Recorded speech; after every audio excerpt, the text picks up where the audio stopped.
Many people ask, why don't you drink? Well, the easy explanation is I went pro and retired early. Hi, my name is Erin. Welcome to Breathe Between Battles, Episode 2, High School Drinking to ICU. I had my first drink in 8th grade. With my stepbrother, it was a fuzzy navel. And the buzz, it was like nothing I'd ever felt before. For the first time, I felt comfortable in my own skin. For those of you that don't know me, I'm 6'3". And for most of my life, I felt like being tall made me stick out, of course, which literally I did.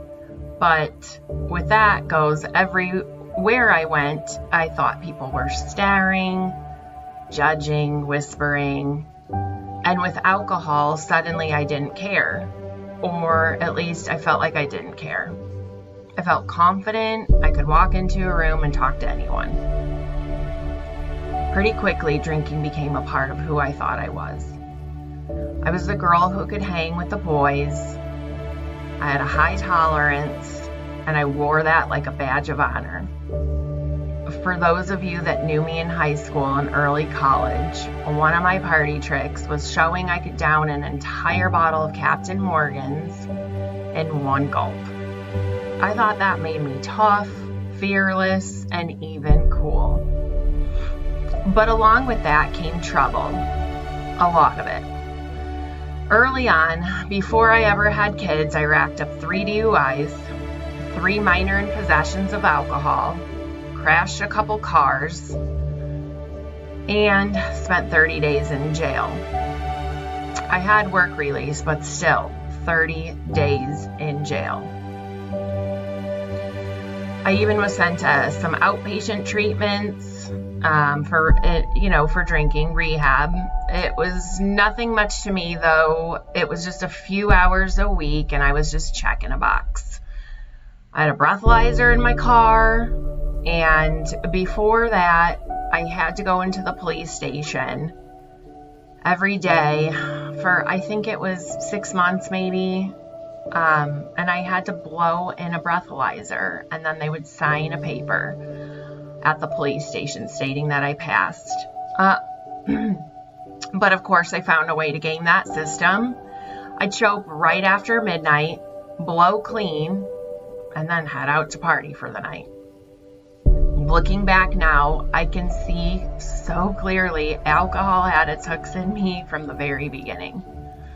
And I was already chasing something that was going to take me years, even decades, to really escape from. My drinking had its ups and downs over the years.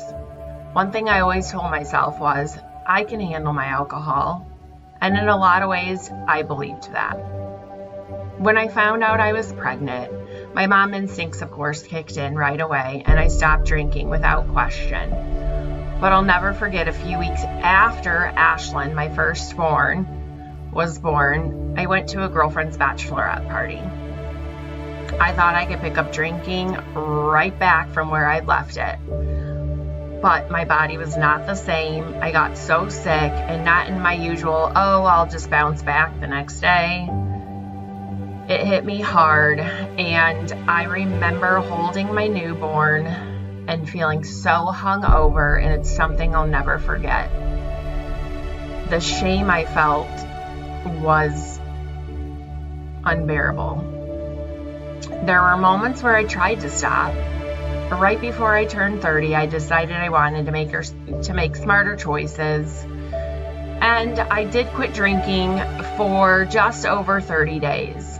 But, of course, that didn't last. I remember getting drunk at a work party one time, saying things to my manager that I don't even remember what I said the next day. Those kind of moments kept piling up. For me, alcohol was a part of the picture. If it wasn't, I wasn't interested in it, which is such a sad thing to say. But every social event, I drank. And again, if there wasn't alcohol there and it wasn't planned around drinking, then I really didn't want to be involved. At least not for long. And I always thought I was fine because everybody else around me was drinking. And at that point, I wasn't drinking alone yet. So I convinced myself again that it wasn't a problem. But the truth is, the red flags were everywhere. Trouble with the law, trouble at work, trouble in my marriage, losing friends because I wasn't showing up. And the biggest one is trying to stop and not being able to. Each time I told myself I had control, alcohol showed me I didn't. I would even give myself drinking stipulations. And if you're like me, you know exactly what I'm going to say right here. Oh, you can only drink beer. You can have a glass of water between each drink that you have.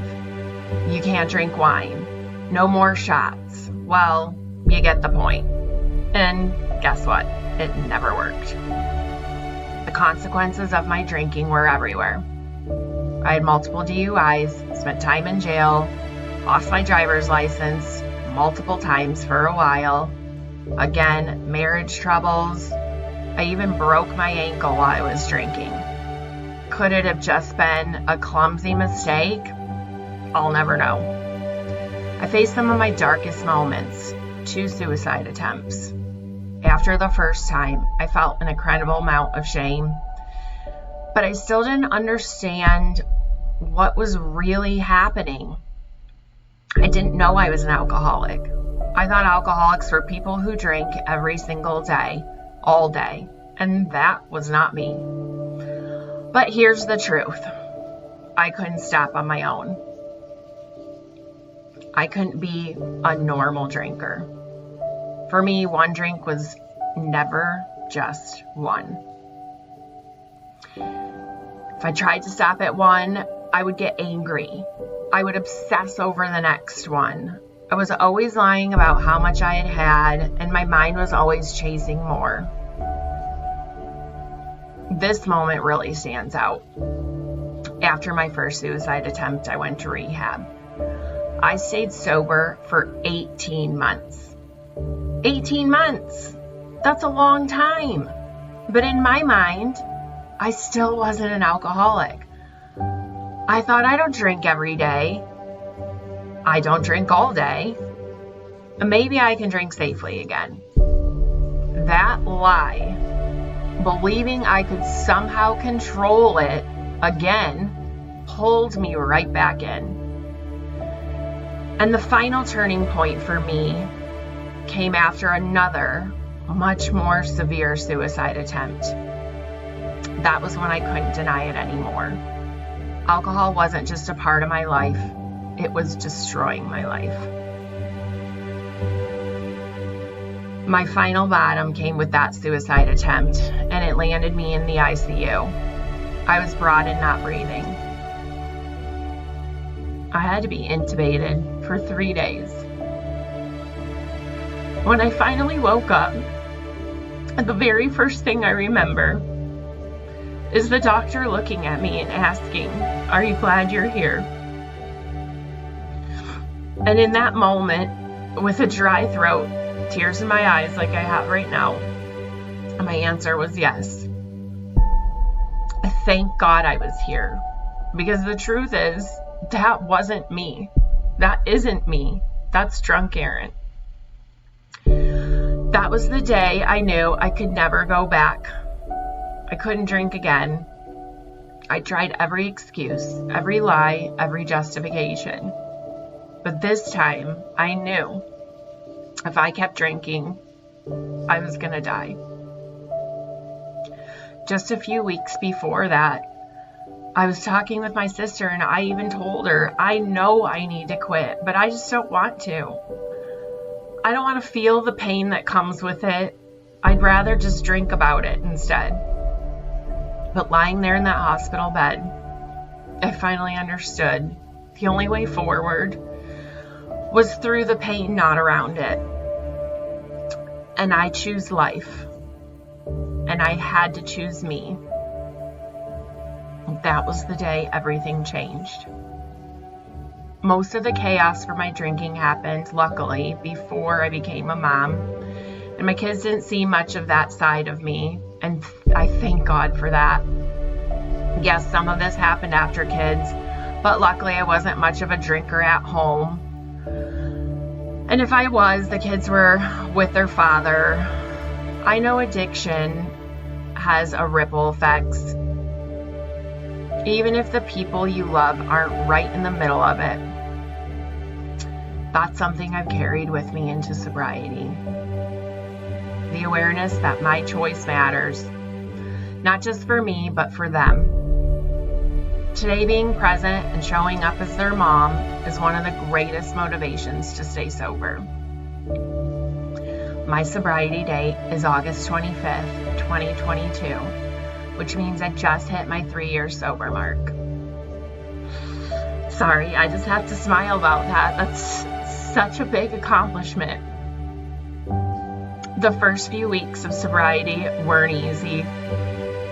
I spent 3 weeks in the hospital recovering, then moved into the psychiatric unit, and finally into inpatient rehab. After that, inpatient rehab, I was there for about, I think like 32, 35 days. And those first months were about survival. Physically, mentally, emotionally, but step by step, I found my footing. What keeps me sober today? Honestly, me and my higher power, which I call God. And I like sober Erin. I'm proud of who I am now, and I couldn't say that until recently. But included in that, my kids keep me sober. They need me here more than ever. Even now, it hurts to imagine what their lives would have looked like if I hadn't made it. That thought alone keeps me fighting. My faith keeps me sober. I get down on my hands and knees and I pray to God to take the obsession of alcohol away. And He has. He did. There's no other explanation for the freedom I feel. And the support that I've found has been unbelievable. AA has been a lifeline. The 12 steps, my sponsor, meetings, my family and friends and coworkers, they've stood beside me, believed in me, and cheered me on even when I couldn't. I'm still a work in progress.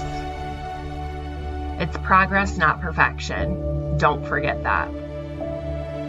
I can't live thinking I will never drink again. That's by far too much to take on. But one day at a time, and it works. I can stay sober for the next 24 hours, and that's all the pressure I have to bear. I do believe that everything happens for a reason. I can't tell you why Ashlyn was taken from this world. But what I can tell you is, God knew I could handle it. I remember thinking in my early sobriety, what would break me? I always said the loss of a child, hands down, I couldn't get through it without alcohol. I would for sure relapse.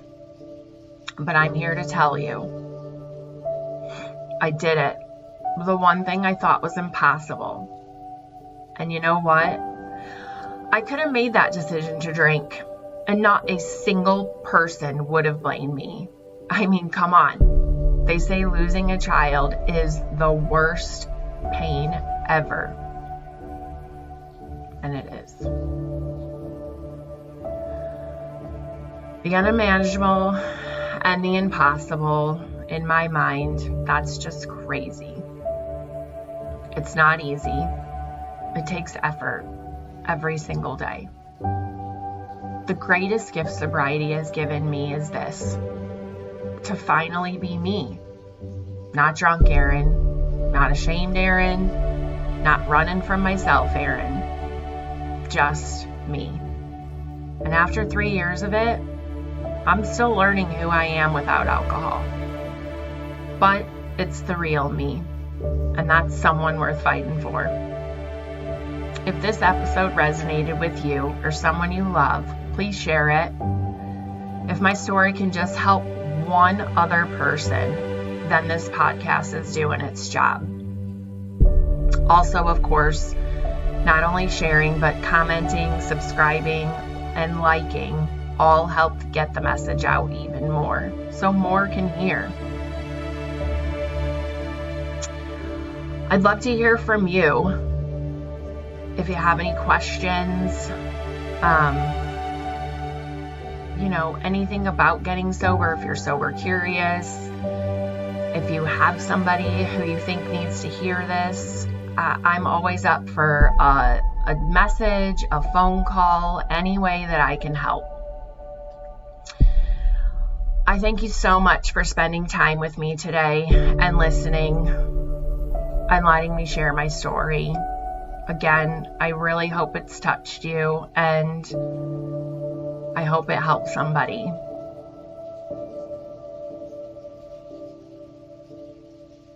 Thanks for listening. Thank you for joining me on Breathe Between Battles. Again, my name's Erin. Just breathe.